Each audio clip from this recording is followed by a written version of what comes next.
I'm Jack Kennedy, and they hit a lot harder in my opinion too. What is up, everybody? My name is Keelan McNamara, and everyone's got a plan until they get hit with my views. I am Hunter Boss. He just wanted to go to the distance by the looks of it, but he couldn't even do that.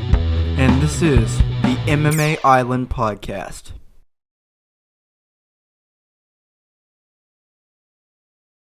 Hello, everyone, and welcome to the MMA Island Podcast. I am Jack Kennedy alongside Keelan McNamara and Hunter Boss.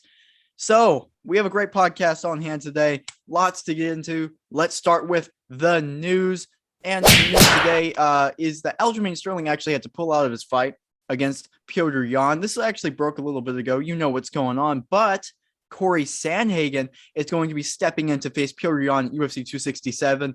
And it is for the interim belt. Starting with Hunter, what are your thoughts on this? I love it. You know, I thought this fight would happen one day or another, and it's just happening now. So I don't hate that Corey Sandhagen's coming off a loss. I mean, it was a close loss. It was a split decision loss. It is to TJ Dillashaw, who obviously, I guess, needs more time in order to prepare for this title fight. So I'm really happy it got announced, and I can't wait to see what happens. You know, they're two different types of strikers, you know. They're both strikers, don't get me wrong, but one's a little more flat-footed and contains more power and has more, you know, technique when it comes to his boxing technique. While if we look at Corey Sandhagen, he's a little bit more free flow. He just kind of goes with whatever he sees, but he still has really precise footwork, which I really like to see. So this will be a battle on the feet, and it's going to be a scrap, to say the least. Yeah, I absolutely love that this fight's happening. You know, bantamweight's in a really weird position right now where generally, and you guys will obviously know what I'm talking about as well as everybody else watching, generally when we have an interim title, there's more controversy and less legitimacy about it than the person who holds the main title. Yet now we're in a position where this interim fight almost holds more legitimacy and meaning than the guy who holds the actual main title. Now, I'm not saying Aljamain Sterling's the illegitimate champion. In fact, I actually think that he is for reasons we talked about quite a long time ago. But this fight is a fight that I'm really, really happy to see. I'm not going to lie to you. You guys know the highest of regard that I hold Corey Sandhagen in. I think he's a future champion, and I think he's stepping up to the home plate now and fighting Petr Yan. The fight itself is going to be absolutely fireworks. Corey Sandhagen's going to have a huge physical advantage over Petr Yan in terms of size and actual stature in the octagon. And so I'm really intrigued to see how he utilizes that on the night. Obviously, we'll be breaking this down a lot more the closer we get to the fight. But in terms of initial thoughts, I'm really, really happy that this is happening. You know, I still maintain with perfect reasoning, in my opinion, that Sandhagen did win the Dillashaw fight, but that's neither here nor there. That's a conversation from yesterday. I think this is an amazing fight, and I think this is going to be the toughest challenge Petr Yan has faced up to date. So this is just an absolute banger, no matter what way you look at it. Oh, yeah. No, I agree with you guys. I mean, what for the fights that Petr Yan has fought in, who's been his toughest challenge? It wasn't Aljamain Sterling, the guy that did officially beat him. So we're still looking, what's wild about this is we're still looking for the guy to first challenge Petr Yan, which we have not even found yet. And I agree with you. I think Corey Sandhagen is that guy. Now, I'm not making a prediction. I don't think any of us are making a prediction because it's way too early right now. We don't know what's going on. But I think this will be a very intense and close fight. And I do feel like in my eyes for a while, I felt like, you know, Holloway was the champ at 145, even though he wasn't the champ at 145 because of results. And we've talked about that. I almost feel like that's where I'm at with this fight. I feel like this fight is for the unofficial best at 135. I won't say champ because, like you said, Sterling is the champ, but the actual best at 135, I think this fight will determine. And I'm looking forward to it. It's going to be really good. At first you were like, okay, why Sandhagen over TJ Dillashaw? Then you find out, okay, Dillashaw's injured, still recovering. He can't do it, and you don't want to postpone it. Petr Yan wants to do it. I'm all for this. I mean, that fight was seriously a coin flip. That was on Verdict MMA. That's the closest fight of all time.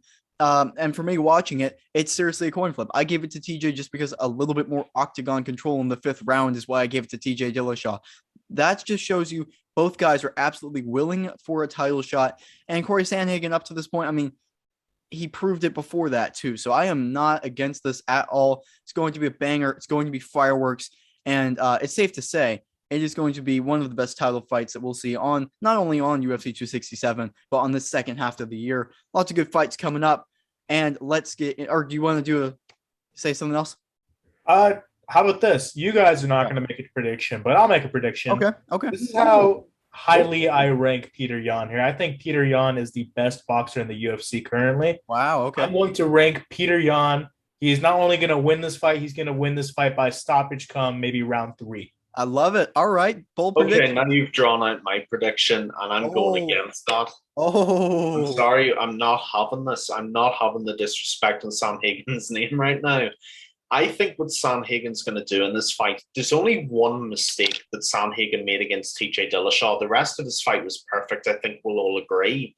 The one area that Sandhagen messed up was in backing up and letting TJ get him against the cage. He's not going to do that against Peter Yan. Sandhagen's going to be measured and composed, and like the Frankie Edgar fight, he's going to blast out of the stance and try and knock Peter Yan on his ass out of nowhere. And we know he's capable of doing that, especially being as tall as he is and how reachy he is as well. He's actually taking less risk in blasting out of his stance because he has less space to cover.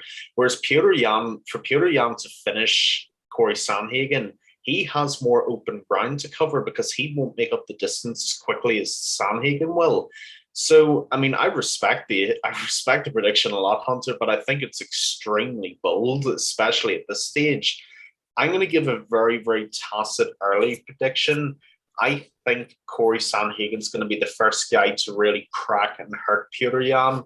And I'm going to say a 5th round stoppage for Corey Sandhagen. Dang, it's getting intense in here. How did I know Keelan was going to support Sandhagen anytime he fights? I mean, that's just what's up. I'll die on this hill. I don't care. I mean, he's on your fantasy team. You will too. I got to say, look, I'm a hypocrite. I just said I wasn't making a prediction. You guys forced me to make a prediction here, right? I got to do it. Brought this out in all of us. Look, hey, I love it. Let's do it, right? So you're back in your fantasy guy. I'm all on the Peter Yan train. Not that I absolutely don't love Corey Sandhagen, because I do, and I think he is a future champ at 135. And honestly, if you match Peter Yan and Corey Sandhagen up 10 times, maybe I give Peter Yan the win 6 out of the 10 times and Sandhagen 4 out of the 10 times. That's where I'm at on this fight. It really could go either way. But I said this after the Aljamain Sterling fight, and I have to stick to my word. Until I see someone challenge Peter Yan, I will not bet against him. And that's where I'm at. Not too much reasoning other than every time someone tries to hit him, no matter who they are, he's able to absorb it. And now, granted, he has never faced someone like Corey Sandhagen. That is very true. The flying knee could catch him.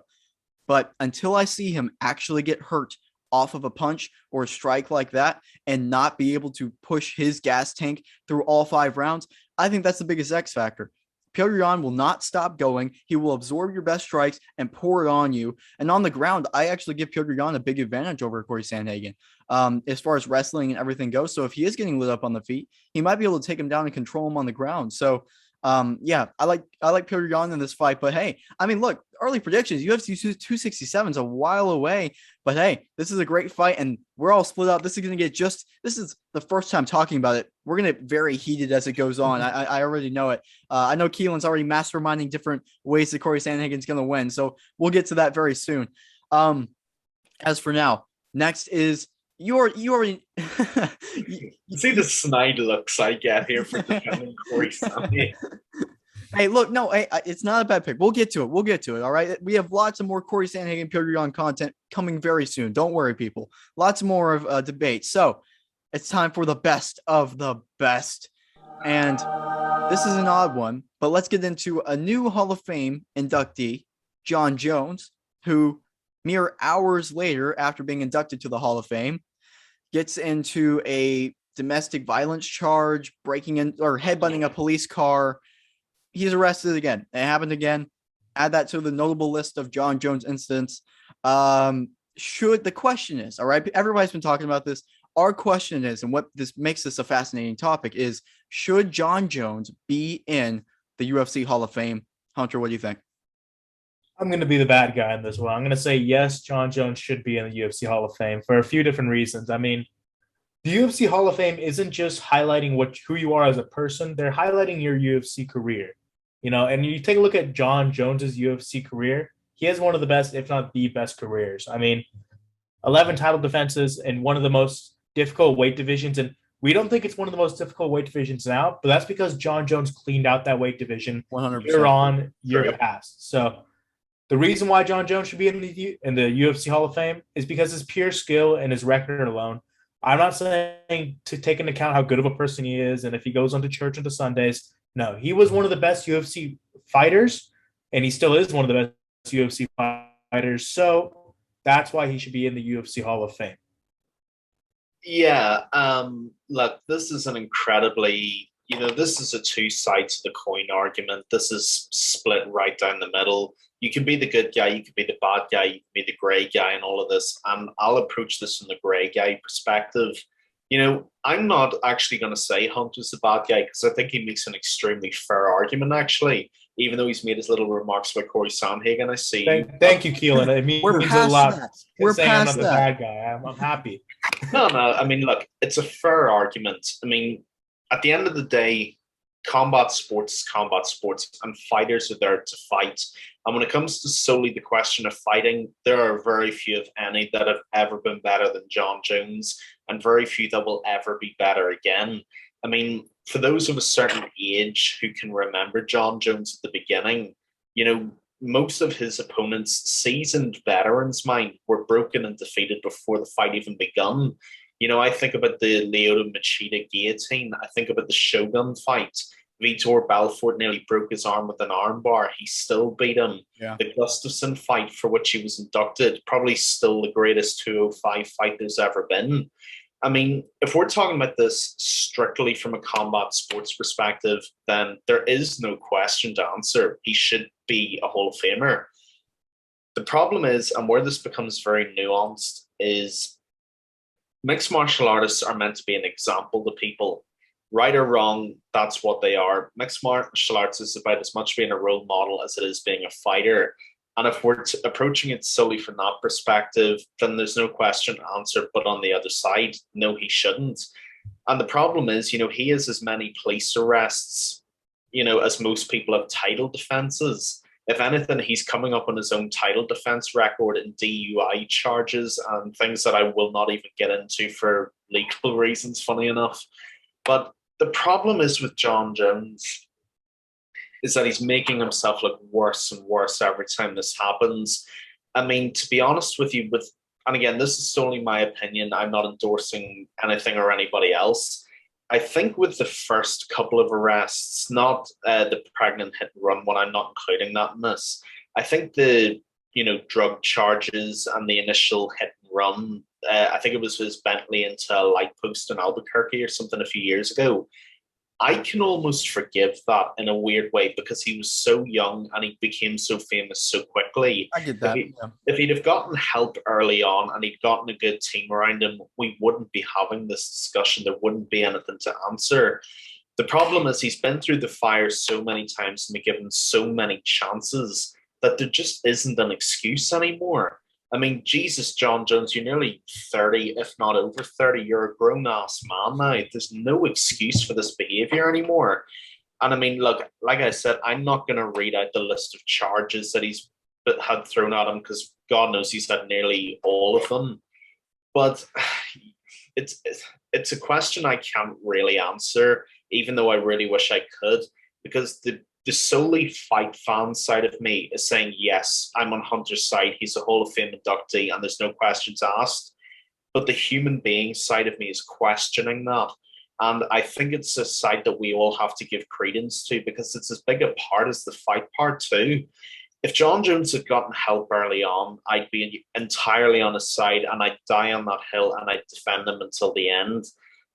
But I just don't know how much more I can defend him. I mean, I got off the Conor McGregor train for very similar things to this. And if I'm going to apply that standard to him and being a role model, why would I not apply it to John Jones too? So, look, Jack, I'm actually really interested to hear your take on this. So I'm going to shut up for the moment. And that's my opinion so far. Yeah, I like it a lot. And you guys make both very good points. Let me start with this. Also, I just searched it up. He's 34. So he is, and it's not only the age, it's he's been at the top for a very long time now. Pretty much all his career. Since basically 2011, he's been at the top. So the excuses thing, you're absolutely right. Look, everyone makes mistakes, all right? That happens. And if you're at the top and you're doing something like that, it's almost like being a child star in like a movie at first. Like you reached fame way too quickly and you couldn't handle it, or you didn't have the right people around you, like you said, to handle it.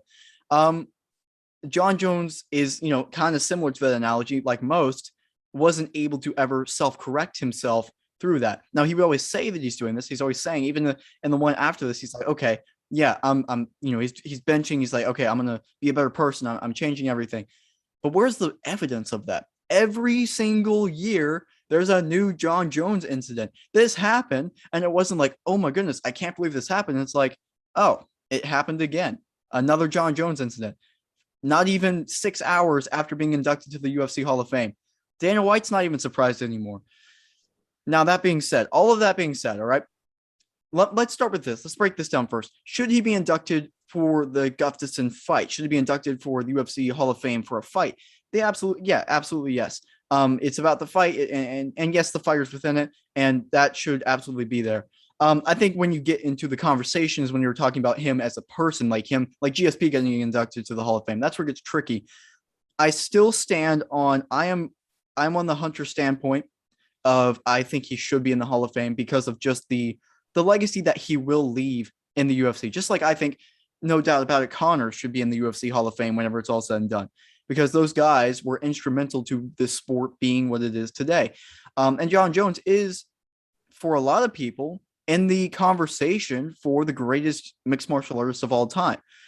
That has to warrant, I think, a Hall of Fame. Now, that being said, I'm Keelan, what you said about the gray area, that's where I have that feeling too, because in all other sports, that is something that is kind of weighed into, the equation when you're being inducted into the Hall of Fame, because it is a role model thing. It is, but it's also more than a role model thing. It's the look for the company. Do you want the company to look, this is one of our greatest fighters of all time, we're inducting him into the Hall of Fame, just ignore everything that's happened before and everything that will happen in the future? I think that's where the conversation gets in a little bit.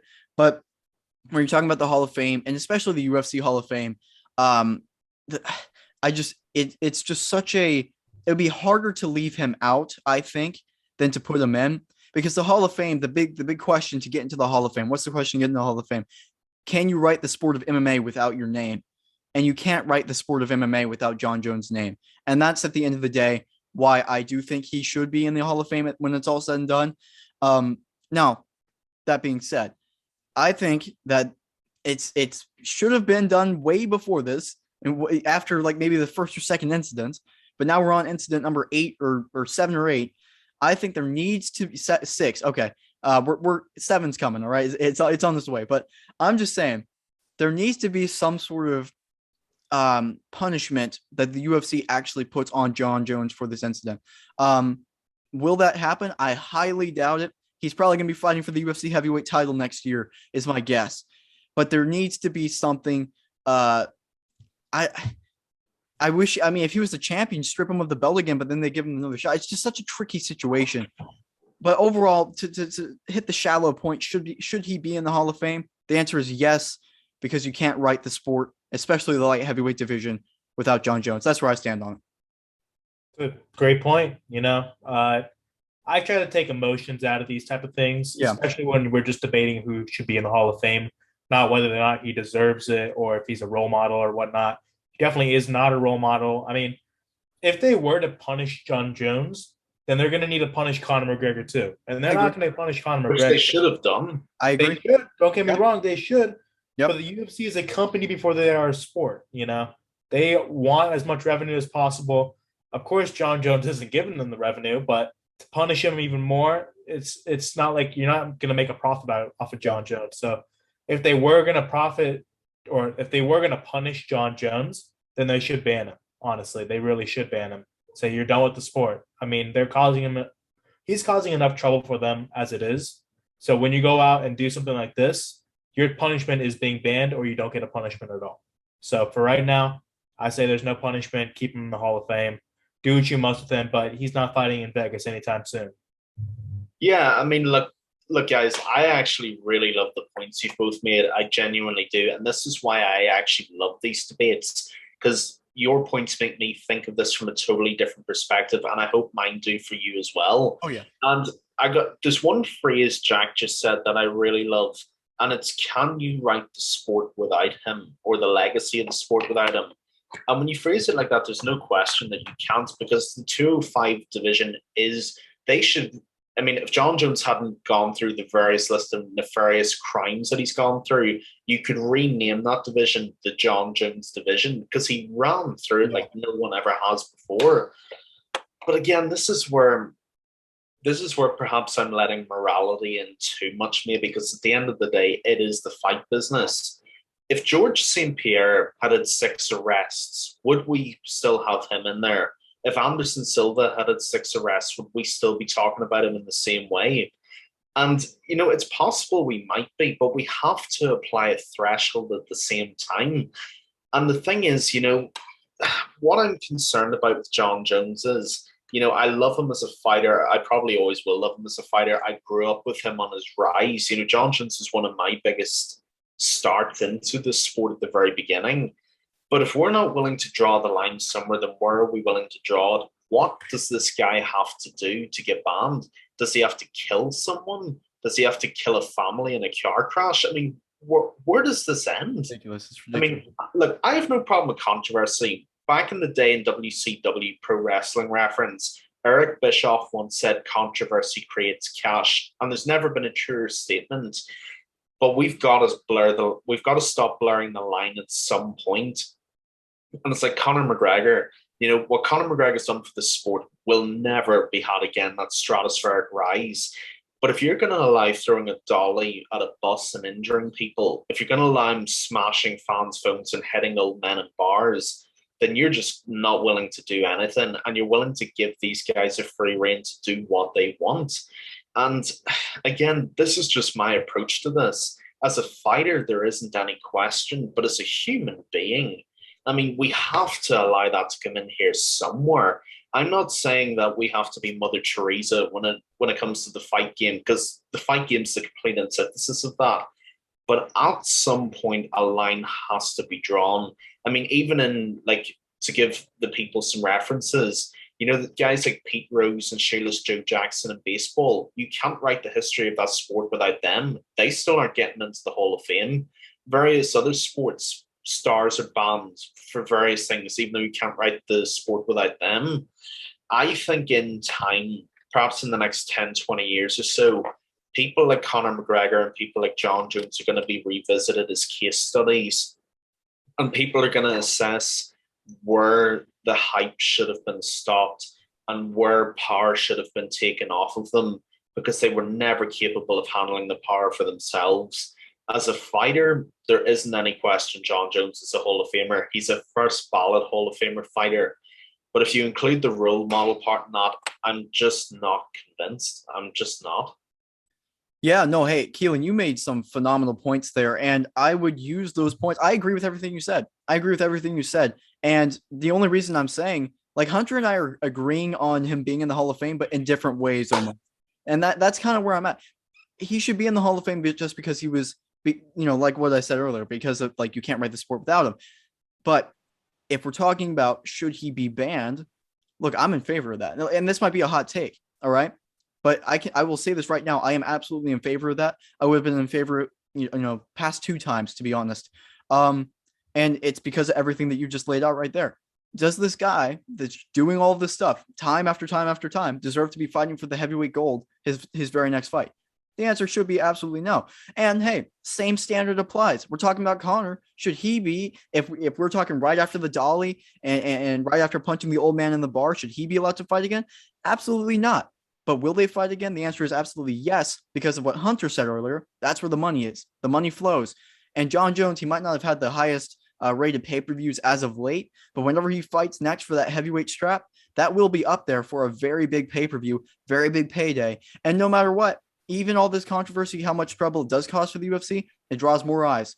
And Dana White is all about that, so they won't be gone. If we're talking from a pure sporting standpoint, morality standpoint, I'm with you 100%, and all your points make perfect sense. And I would fight anyone that disagrees with those points because I agree with you so much, and I love what you said. And I do think he should be banned, especially now. I think he should be banned, but it won't happen. And I have to say he should be in the Hall of Fame. So that's kind of what I'm thinking about it. Yeah. So, all right, guys. On from that topic, all right, we have some great fights also in the light heavyweight division. Let's get into our pick of the night, and this main event is between Thiago Santos and Johnny Walker. Hunter, what's your prediction?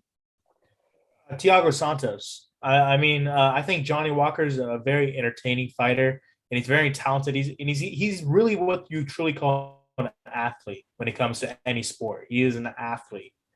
But I have to go with Thiago Santos on this one. I think Thiago Santos, he's going to find that perfect opportunity, and it's not just going to come once. It's going to come multiple times in this fight. When Johnny Walker fights, I feel like he leaves himself open for counterpunches quite easily. And Thiago Santos, he has some of the heaviest hands in that division. So if you get counterpunched by Thiago Santos, all it's going to take is one punch. And we've seen Johnny Walker, he's susceptible to those punches. He's no stranger to getting knocked out or getting finished, or even just getting hurt in general. And Thiago Santos has such a good finishing ability. I think Thiago Santos will be able to beat Johnny Walker come round 4. Everybody's probably going to think I'm just being deliberately combative here, but I'm going for Johnny Walker. Okay. I'm going for Johnny Walker for the one reason Hunter hasn't mentioned: his legs or lack thereof. His movement is not the same. He's lost a yard or two of pace. Whenever we talked about the Alexander Rakic fight, I'm not shitting on him this time. I solely bring him in because it is actually appropriate. What's the one thing people noticed about Thiago Santos after the oblique kicks from the Jones fight, which he took a year to recover from? Thiago Santos can't move the same way he did before. His explosive power that Hunter's outlined, and he's absolutely correct too, was only really effective as long as he had the speed to actually bring that to his opponent. He doesn't have that speed anymore. He cannot move as quickly as he used to. And Rakic showed that. Even though it was one of the most boring fights I've ever seen, Thiago Santos did not have the speed to actually go to Alexander Rakic. And when you have an athlete like Johnny Walker who can throw anything from anywhere, that spells recipe for disaster for someone like Thiago Santos. I see this fight as just Thiago Santos being completely dead in the water, especially if his legs are targeted early on by Johnny Walker too. We've seen the work he's been doing in SBG, funny enough, here in Ireland. He looks motivated, he looks ready, he looks fresh, and he looks renewed both physically and psychologically. I think if Johnny Walker gets a good first round, I think he could finish Thiago Santos. And I think he could finish him in the 3rd or the 4th round. If this was pre-John Jones, Thiago Santos, I'd have Santos all day and every day because he'd have that extra yard or two of explosive kinetic energy to bring the fight to Johnny Walker. The problem is he just doesn't have it anymore. And Johnny Walker moves really fast as well. I actually agree with Hunter's point, and I do have to give him credit on this. Johnny Walker criminally leaves himself open. He does not keep his hands up. I am not disputing that at all. But what Johnny Walker also has is the speed to take the back step and get out of the way and then launch the counter strike. And I can actually see the fight finishing in that way. So for me personally, just my opinion, I have Johnny Walker winning. Ooh, lots of debate today. All right. So let me start by saying this. I love what both of you guys said in both of your arguments. For me, Johnny Walker is the stupid pick here. All right. However, that's why you're going with them. However, I'm picking Johnny Walker. Yes, of course. That's what's going on here. All right. Look, the logical reasoning behind this is non-existent for me. Thiago Santos should look. Johnny Walker's fights, literally, if you go on his fight record, it is either he knocks his opponent out or he gets knocked out cold. There's no in between. That's what happens in any Johnny Walker fight. He's got basically no chin, but he's got knockout power that could match anyone in the light heavyweight division and probably some heavyweights out there. So the thing is, I think this fight does not make it out of the first round. I think these guys, Johnny Walker's going to go in there doing his crazy stuff, and they're just going to throw. And I think Johnny Walker lands first because Thiago Santos, since the knee injuries, has been just a little bit slow, a little bit more timid. And then Johnny Walker might catch him, and Thiago Santos won't have enough time to recover. And that's why I think Johnny Walker gets it done. However, if we're looking at it from an actual standpoint, a stylistic, technical standpoint, Johnny Walker, if he rushes in there and misses, one hook from Thiago Santos flattens them. I firmly believe that. I don't think Thiago Santos really has to rely on his movement at all, which is why I'm not too worried about the legs or anything. I think he can stand still, let Johnny Walker run right into him and hit him with an uppercut or something and knock him out. I think that can happen. So I'm just betting on that Johnny Walker lands first. And that's why I think he wins. I think this main event is seriously 75% to Thiago Santos, 25% to Johnny Walker. And for some reason, I got this gut feeling Johnny Walker gets it done, gets a big win. It's chaotic. It's the most Johnny Walker thing ever. And that's what I'm feeling. Though I feel outnumbered, I don't. You know, it's weird. Like, I backed you up, man. I backed you up. Yeah. For the majority. So, yeah, I don't know. I agree with Jack for all the reasons he listed for Thiago Santos. I mean, I don't know how else I can put it. I agree. You're welcome. That's exactly You're welcome. how I saw the fight, coming out. I think Johnny Walker's going to rush in there. I don't think Thiago Santos needs to move too often. And I think Thiago Santos is going to catch him one out of the 3 or 4 occasions that it does happen. So I think that's going to happen. That's not my pick of the night, though. If we're talking about pick of the night for your UFC card that's coming this Saturday night, I think your pick of the night has to go to Joe Selecki versus Jared Flash Gordon. Okay. For the prelims main event or the preliminaries, the main top of the card. Yeah, it's going to be a fantastic fight. I think Joe Selecki's ground game is really good. I would just give it to Joe Selecki. Put your money on this one. I've been undefeated in these pick of the night so far. I just want to let everyone know that. All right. Yeah. To be fair, that is actually true. He is undefeated. John Jones, everybody. For the right reasons. Yeah, I mean, I think what we can all agree on here is that the Johnny Walker Thiago Santos is going to be decided by who gets there first in the first collision, really. Yeah. I mean, I am not denying this at all. If Johnny Walker flies in almost Michael Venom Page-esque and he misses, Thiago Santos will knock his head into the 4th row. That will happen, I can promise you. I'm just betting that what Johnny Walker throws is so unorthodox that somehow it catches him and it basically puts Thiago Santos out cold.